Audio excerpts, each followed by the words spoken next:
In the steep mountains of Azilal region in Morocco, locals are fighting to preserve an ancestral language that echoes through the valleys.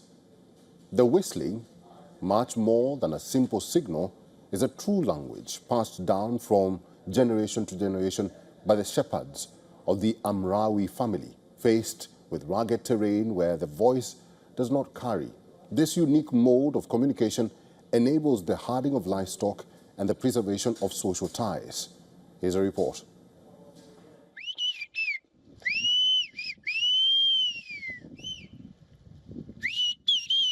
In Atlas Mountains, shepherds Hamu Amraoui and his son hardly need words to speak.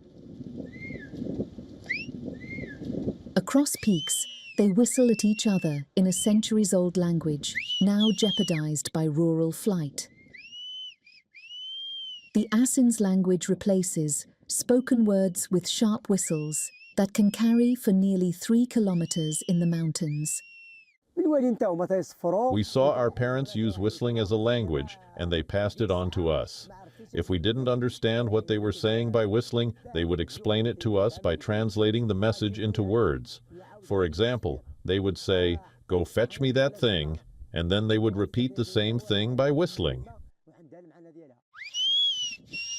Moroccan heritage researcher Fatima Zahra Salih described the whistle language as a cultural treasure. For 5 years, she has studied it to prepare a case for its recognition and protection by the UN's cultural agency, UNESCO. Whistle communication has been documented on nearly every continent, including the Spanish Canary Islands off Morocco's Atlantic coast. The whistle language is linked to a geography, a very specific geography, namely the mountains, the very steep, very rugged mountains, where humans have had difficulties moving around. And from there, they had to themselves think about this. Thanks to their, let's say, human intelligence, they had to think of creating something that would be the equivalent of language.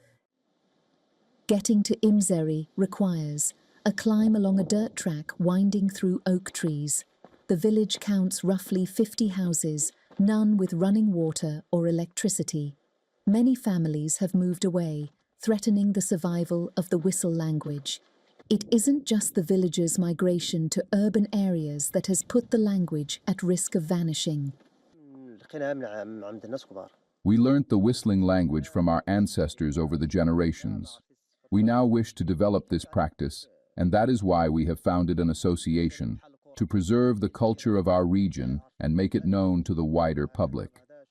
The shepherd families insist on the urgent need to safeguard the whistle language before more people leave it behind alongside rural life. Africa Bureau, WION, World is One. For all the latest news, download the WION app and subscribe to our YouTube channel.